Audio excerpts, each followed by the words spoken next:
sangat terang dan jelas. Jelang 2024 atau pemilu 2014, 2019 dan puncaknya 2024 ini, kekuatan representasi geopolitik yang diwakili Barat dan China itu bisa masih tetap adem-adem saja, tidak saling berhadapan. Dengan memperpanjang Freeport dan pertemuan Jokowi di Beijing, ya kan, kemudian kembali ke Indonesia mengumumkan pasangan Prabowo dan Gibran, publik menangkap dua kekuatan besar yang dapat mempengaruhi perjalanan demokrasi di Indonesia itu akur untuk sementara. Meloloskan calon yang direstui oleh representasi kekuasaan yang mereka percaya. Nah, di sini tampaknya Jokowi dan Prabowo percaya diri, lebih khusus Prabowo. Maka isu-isu satu putaran itu bisa muncul karena gangguan geopolitiknya tidak ada. Nah, kalau sampai kekuasaan melihat secara ancaman-ancaman itu, maka dugaan terhadap kemungkinan satu konsolidasi politik berbasis dukungan kekuasaan dalam waktu dekat ini sebagai badai yang akan terjadi, saya percaya pasti akan terjadi. Apalagi isu satu putaran itu kan sesuatu yang bukan sekedar wacana, tapi sementara dalam kalkulasi yang serius. Karena kalau saya yang berkuasa, saya inginkan satu putaran, maka yang pertama saya pastikan berapa jumlah aktivis, berapa jumlah orang berontak, daerah mana saja yang potensinya bikin kacau. Saya dekati, saya selesaikan, masuk agenda saya satu putaran. Pertanyaan, saya sudah keliling baik di kubu Amin maupun kubu Ganjar, tidak punya kelembagaan untuk mengantisipasi itu.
%87% suara umat Islam. Iya. Ini menjadi dilema. Kalau kita tidak membuat pengentalan, gerakan kesadaran sumber daya Islam ini bangkit untuk berkontribusi memajukan negara dalam model kepemimpinan Anies dan Caimin, di mana potensi pendukungnya adalah solidaritas umat Islam. Kemudian kita bermain dengan simbol-simbol yang kita anggap untuk tidak dituduh intoleran. Ya kan, maka kita harus gabung dengan kubu nasionalis, kubu non muslim. Bahasa-bahasa ini menurut saya udah nggak laku. Karena di kalangan minoritas sendiri tidak mempersoalkan umat Islam itu bersatu untuk memenangkan agenda perubahan. Jadi kita terjebak pada tuduhan yang kita bangun sendiri dalam bayangan-bayangan kosong. Iya kan? Hasilnya apa sekarang? Ketiga semua tim, baik itu Ganjar, baik itu Prabowo, baik itu Anies, yang mereka persoalkan kan anggaran politiknya, dana operasionalnya. Tidak ada solusi. Dana partisipasi politik kalau mau sungguh-sungguh datang dari kekuatan rakyat, maka solidaritas itu dibangun. Tapi kalau solidaritas itu lemah, maka itu pintu masuk bagi oligarki membelanjakan kepentingan politik mereka dan menyiapkan boneka berikutnya. Jadi kalau kita ambil sampel saja, tidak ada perdebatan soal dana politik di Pilkada DKI. Tapi daya sumbang masyarakat itu sangat besar sekali. Nanti ujungnya terakhir belakang ada klaim 3 miliar, 10 miliar utang piutang, itu kan kecil dibandingkan dengan sumbangan ketulusan dari rakyat itu sendiri. Jadi kalau kita mau bangun satu gerakan politik dengan kesadaran solidaritas, potensi umat Islam yang selama ini termarginal, maka kita harus berani hadir secara sungguh-sungguh. Sehingga ada penjiwaan. Sehingga ada keberanian. Karena dia didukung sepenuhnya, rakyat melihat itu utuh. Kalau tidak, maka potensi ini akan dipecah belah. Dan pada akhirnya kita tidak punya peluang untuk menang. Misal Gibran yang dianggap sebagai boneka istana saja itu punya keyakinan untuk mendeklir walaupun itu dia bohong-bohong. Tapi dia mengatakan bangsa Indonesia punya peluang untuk membangkitkan ekonomi syariah. Dia boleh kan menggunakan isu-isu Islam. Sementara dia berasal dari kubu nasionalis. Sementara mereka yang mengatakan didukung ulama, didukung NU, didukung Muhammadiyah, mereka tidak berani. Ijtima ulama. Nah, ini pendapat ruang publik. Kalau bagaimana pendapat seorang Faisal Assegaf terhadap siapa yang berpeluang menang? Nanti setelah yang satu ini ya. Oke. Saya bro ya. Menarik ya, bagaimana kemudian meluruskan lagi Nawaitu, bagaimana kemudian memunculkan lagi giro dan partisipasi masyarakat. Tapi kita baca sedikit apa komentar orang ya, biar kita tidak berada di ruang hampa kan. Oke, coba kita lihat.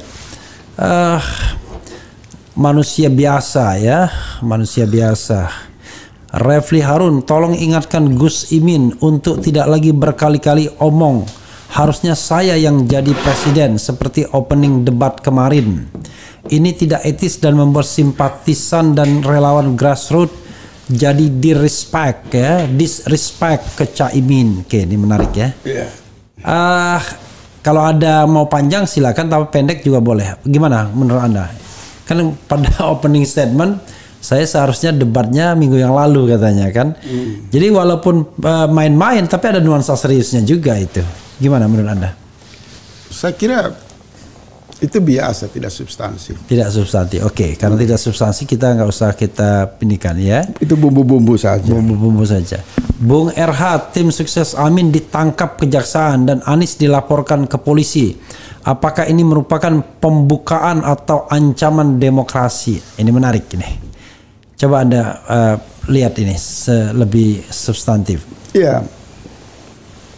Jadi saya kembali lagi soal Nawaitu.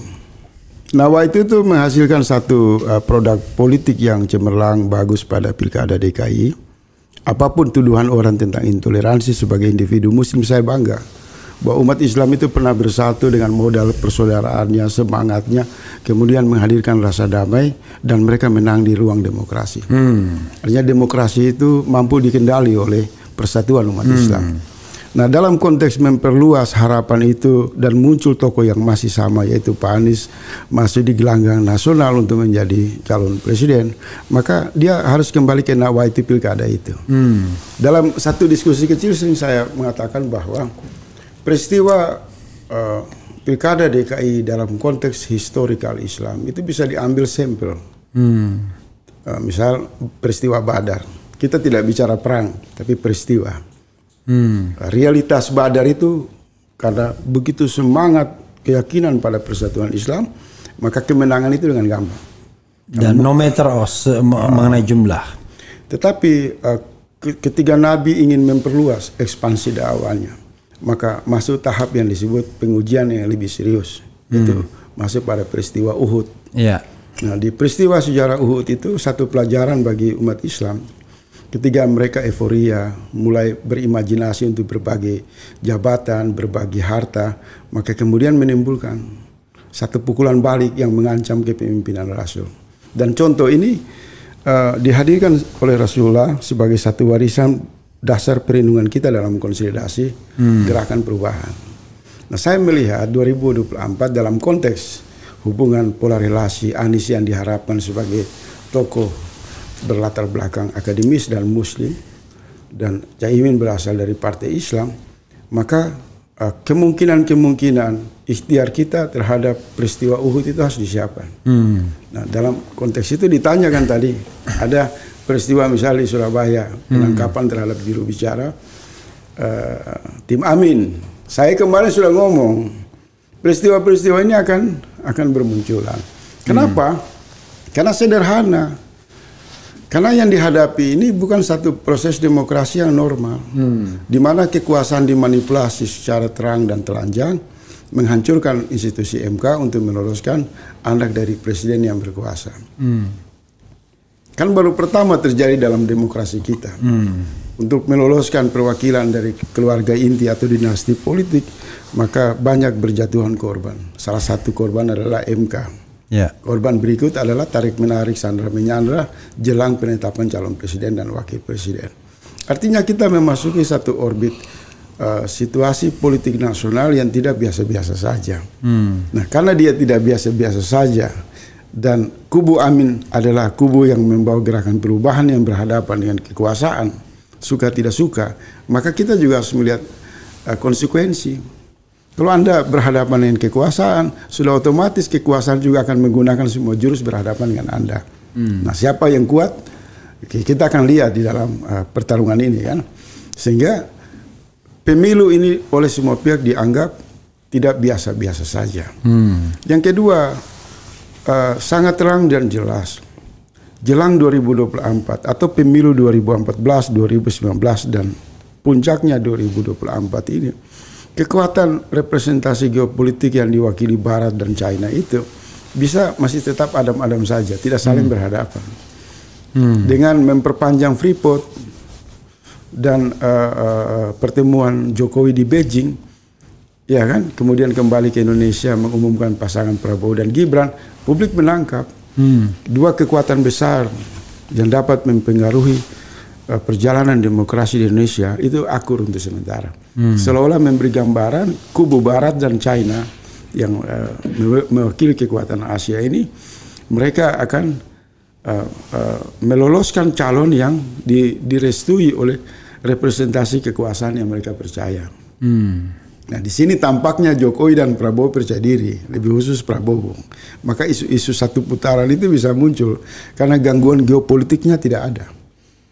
Kemudian nasionalnya tidak ada hentakan-hentakan yang dilakukan oleh kubu perubahan. Bahkan saya melihat sejak Anies itu diumumkan oleh Nasdem, PKB dan PKS, maaf saja menurut saya, soal isu ya, itu agak turun, kurang progresif dibandingkan sebelum dia ditetapkan sebagai calon presiden dan wakil presiden. Tentu Pak Anies mungkin punya langkah-langkah jurus-jurus yang sudah disiapkan, mungkin pada waktu yang paling dekat baru itu diledakkan. Karena ada spekulasi pembicaraan itu di sana. Tetapi karena yang berdiri adalah Jokowi sebagai satu representasi kekuatan politik yang sejak awal mengumumkan bahwa dia akan melakukan politik cawe-cawe dan terbukti Prabowo berpasangan dengan Gibran, maka publik melihat sebenarnya tim suksesnya Prabowo Gibran itu adalah seluruh kekuatan potensial yang berada pada kendali kekuasaan negara. Dan Jokowi secara samar-samar adalah pemandu dari setiap pergerakan untuk memastikan Prabowo dan Gibran itu menang. Nah, bagaimana kubu Ganjar dan kubu Amin menghadapi ini? Kalau kubu Ganjar, tadi di awal saya mengatakan, mereka sementara menghitung, di panggung belakang itu sementara membangun komunikasi yang intensif dengan bersilaturahmi dengan tokoh-tokoh oposisi. Itu tidak bisa saya tutup. Karena termasuk Anda sudah bersilaturahmi. Saya kan tidak identifikasi oposisi. Saya kritikus, biasa saya mereka. Nah, sementara kubu Amin belum mampu menarik konsolidasi partai politik untuk menghitung secara cermat. Kalau terjadi pukulan balik bagaimana? Iya kan? Saya kasih contoh dalam sejarah karakteristik dinasti di seluruh dunia. Kalau seorang ayah sudah ingin anaknya berkuasa, Anda ganggu, itu bermasalah secara serius. Jangan lupakan sejarah. Itu fakta yang tersedia. Nah, kemenangan Anies dianggap gangguan yang mengancam gitu. Dan kemenangan Ganjar juga tidak lepas sama persepsinya. Nah, kalau sampai kekuasaan melihat secara ancaman-ancaman itu, maka dugaan terhadap kemungkinan satu konsolidasi politik berbasis dukungan kekuasaan dalam waktu dekat ini sebagai badai yang akan terjadi, saya percaya pasti akan terjadi. Apalagi isu satu putaran itu kan sesuatu yang bukan sekedar wacana, tapi sementara dalam kalkulasi yang serius. Karena kalau saya yang berkuasa, saya inginkan satu putaran, maka yang pertama saya pastikan berapa jumlah aktivis, berapa jumlah orang yang berontak, daerah mana saja yang potensinya bikin kacau. Saya selesaikan masuk agenda saya satu putaran. Pertanyaan, saya sudah keliling baik di kubu Amin maupun kubu Ganjar, tidak punya kelembagaan untuk mengantisipasi itu. Di mana ketuanya, koordinator tim untuk melawan kecurangan? Bagaimana tim punya metode untuk mengantisipasi campur tangan dan intervensi dari berbagai seluruh aspek? Tidak ada, kita jujur bicara tidak ada. Tidak ada satu tokoh yang ditampilkan dari kubu Ganjar maupun kubu Amin untuk mengantisipasi operasi kecurangan. Kalau tidak ada tokoh yang bertanggung jawab, maka tidak ada sistem, tidak ada metode, tidak ada jaringan, tidak ada sumber daya, dan tidak punya ilmu antisipasi. Yang ada adalah teriakan. Yang adalah ajakan yang bersifat natural saja. Ya, nah, oleh sebab itu, kita pernah diskusi di sini, pernah kita usulkan